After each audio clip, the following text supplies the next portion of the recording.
Greetings, good people. So in today's lesson, I'll help you to best summarize and grasp the theories of evolution. That's the grade 12 concept. And I know that you'll be writing your paper 2 very soon. That's for the preparation exams, the trial exam. So we have 3 theories of evolution. That's Lamarckism, Darwinism, together with the punctuated equilibrium. They are 3. So we will start with the Lamarckism. So the Lamarckism, it's a theory which was established by a French neutralist. He was neutral. That guy was neutral. Neutral like water. Remember from our pH scales, we have water being neutral. So Jean-Baptiste Lamarck was a neutralist. That he lived from 1744 up until 1829. The years he lived, they're not really important. He's an ancestor now. We'll be talking about him under human evolution.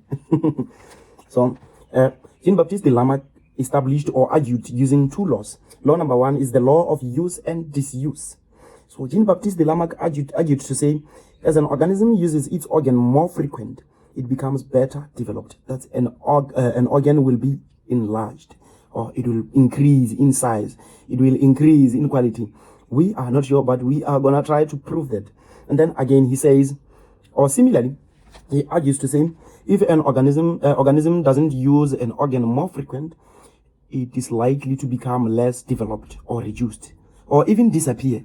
That's Jean-Baptiste Lamarck. He argues to say, if you use an organ more frequent, it is likely to become more developed, or if you don't use it, it's likely to even disappear. That's Jean-Baptiste Lamarck. And he argued again to say, those characteristics that you would have acquired, they will be inherited. That he created or established the second law, which is the law of inheritance of acquired characteristics.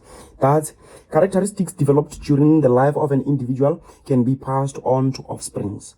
Acquired characteristics. If you develop characteristics in your life, they are going to be called acquired characteristics. You have acquired those characteristics. You were not born naturally with those characteristics, and you acquired them in your life. As you're busy living, you acquired the characteristics.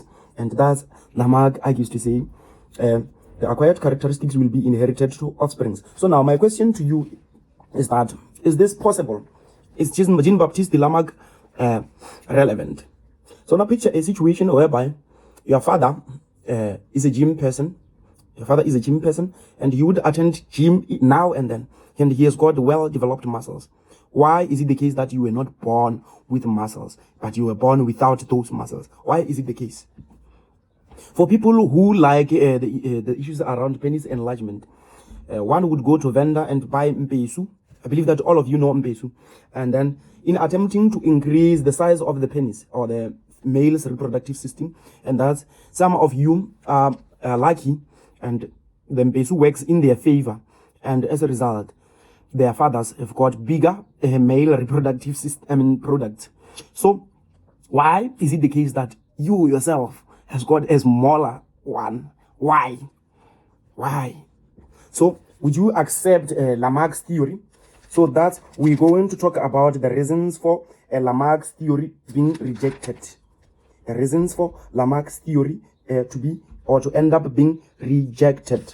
So can we have reason number 1? Just pause and then try to give us those reasons.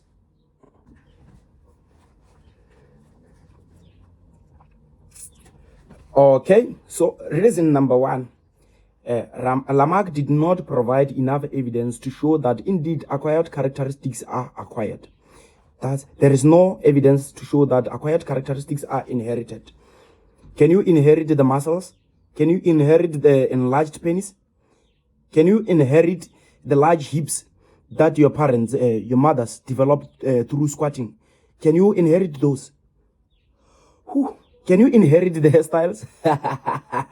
Okay, I'm just exaggerating. That's to say, Lamarck actually exaggerated instead of providing enough proof to show that acquired characteristics are acquired. That's we rejected, or scientists rejected his theory.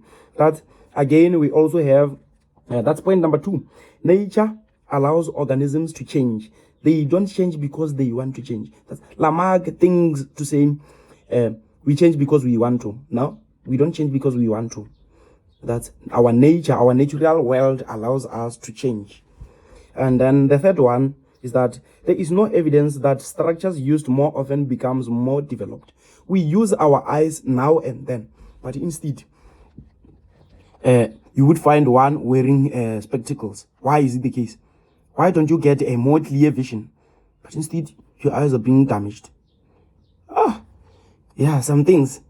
So it's fine. That otherwise that's it for Lamarck's theory. And then I'll quickly try to highlight Darwin's theory.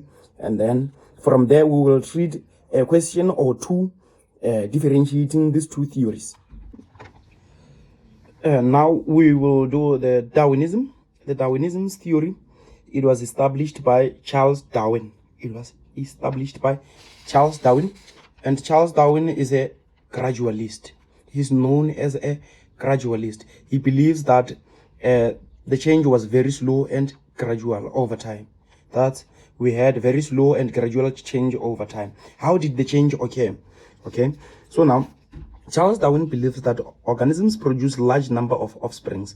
That in a particular family, initially let's assume that they were two only parents, but those parents reproduced, and now they are 50 in a family, and those parents are not working at all. So if they are not working at all, they will be challenged. So now, okay, we move. He said, remember the production, we spoke about the production of large number of offsprings. Again, so now, will those offsprings differ or be the same? Are you the same? Are you similar to your siblings or whoever in your family?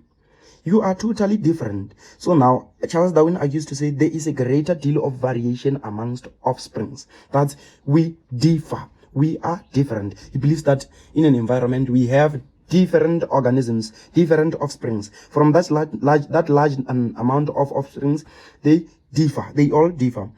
So now, he argued again to say some have favorable characteristics and some do not. Will you survive in a family of 50 and none of you is working? Are you going to survive? Of course, by SASA in South Africa, are you going to survive? Is it going to be enough for you? Some will sleep with hunger. In some families, they often prioritize these young ones to say, let the young ones eat first, and then you adults will eat after. So will the adults survive? That Charles Darwin argued to say some have favorable characteristics and some do not. And then, again, he said, when there is change in the environmental conditions or competition, in this case, we have competition. You see, so that family will be challenged. They are competing for food. So that organisms with favorable characteristics will survive. Nature will select them to survive. And those with unfavorable characteristics will die. Simple as that. If you have favorable characteristics, you survive. And then if you don't have favorable characteristics, you die. So we continue again to say that surviving offsprings will reproduce. If you survived and you reproduce, you will pass on your genes to your offsprings. That the next offsprings, the next generation will have high proportion of individuals with favorable characteristics. And this theory was named to be controlled by natural selection. Nature selects favorable characteristics for you. You don't evolve because you want to evolve. Okay, that's according to Charles Darwin. And then again, can we quickly go through the punctuated equilibrium before we can go to the issues around questionings? And then, okay, as for punctuated equilibrium, this one, it was established by Eldredge and Holt in 1972. These two brothers, they argued to say, contrary to Darwinism, evolution is not gradual. Thus, they argued to say evolution is rapid. They said in a long period of time, species do not change. They change very little, whereas in a short period of time, there is a rapid change through natural selection. Also, these ones, they believe in natural selection, but they argue to say change or evolution is not gradual. It is rapid. There is a rapid change.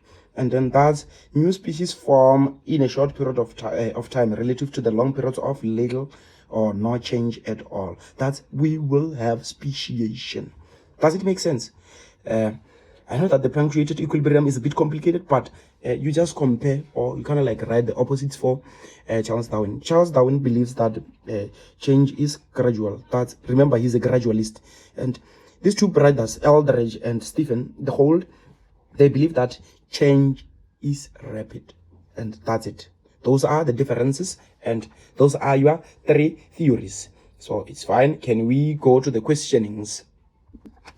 Okay, so now the first question says, write an account showing how Lamarck would have explained the development of longer necks in modern giraffes. Pause and try to answer this one. So, okay, I'm just gonna tip you. In answering this question, write in point form. Write one idea per line or per sentence and summarize your presentation. Do not prolong your presentations. Just be brief as much as you can.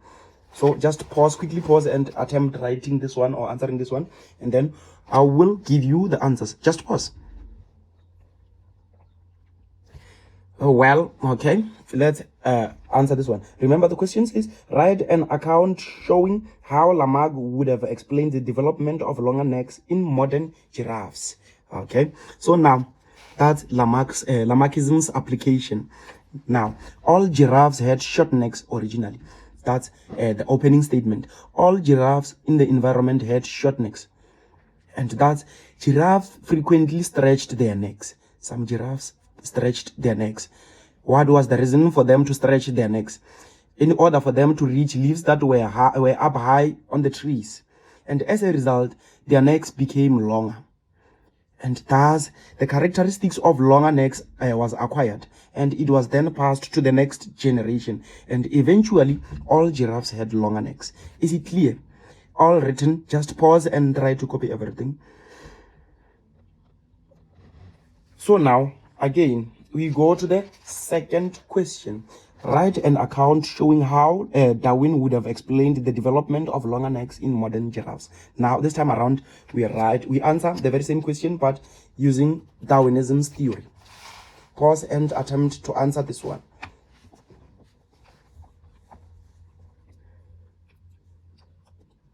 Okay, so now you'll be marking for yourself. Okay, an opening statement. Due to genetic variation, some giraffes had longer necks than others. That's in an environment we had giraffes with both longer necks and shorter necks. You can make use of your simple English. And then the second point, or the second bullet, as a result of leaves being available only high up the trees. This is a challenge that they're facing. Giraffes competed for the leaves, and thus giraffes with shorter necks died. They couldn't reach the leaves up there in the trees, thus they died, whilst giraffes with longer necks survived. And this is called natural selection. Nature selected the giraffes with longer necks to survive and the other ones to die. It resulted to extinction of giraffes with shorter necks.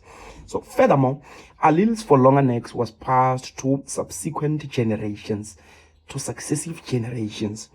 Is it clear? And that eventually all giraffes had the longer necks. Is it clear? So now, let's move to the third question of our lesson. Tubulate the differences between Lamarckism and Darwinism. So quickly pause, tubulate. Remember, tubulate the differences in Lamarckism and Darwinism. Quickly pause and attempt answering this one. It's an exam question. Remember to be brief and do not prolong your answers. Okay, so now you're going to start by drawing a table, and then, okay, this is your table. After drawing a table, you're going to name the other side to be Lamarckism and the other one to be Darwinism. That's 1 mark for drawing just this table in South Africa. And then, okay, we move. Let's differentiate. So under Lamarckism, you're going to write to say variation of offsprings, or but what am I saying? Lol. So it simply means that I'm tired. Can I recall this one? Okay, so the variation of offsprings occurs when individuals in the population change. That's okay. In a nutshell, I wanted to summarize it. Variation of offsprings occurs when individuals in the population change. And then under Darwinism, on the same row, you go on the other side, you talk about variation also. And then Darwinism, or Charles Darwin argues to say variation in offsprings is inherited. Got that one? Then you go to the second differentiation. Under Lamarckism, change occurs because of the adaptation to the environment. That he went specific to say the law of use and disuse. Whereas Charles Darwin believes that natural selection is the driving factor. That organisms that are best suited to survive in the environment will survive. Then we move to the third. Lamarckism, or Jean-Baptiste Lamarck, believes that acquired characteristics are inherited by offsprings. Acquired characteristics are inherited by offsprings. Whereas Charles Darwin believes that characteristics are passed on from generation to generation to enable organisms to survive in the environment. Is it clear? Super marvelous. So now, let's have the fourth question of our presentation, and then I will give you or present the other question on screen so that you solve alone, and then I'll try to make another video where I'll be answering the problem also. And you are more than welcome to send me answers on my WhatsApp. Check the description, you'll find my WhatsApp contacts. So okay, the question says, write the similarities between Darwinism and Lamarckism. What are the similarities between Lamarckism and Darwinism? Okay, simple. Now, both of them believe that life was simple and it became more complex as the environment changed. I'm even fumbling. What's happening? But I can do this for your sake. I want you to pass. So now, this will be your first bullet. Life was simple and it became more complex as the environment changed. And then the second point, species constantly change, with which forms a new species and other became extinct.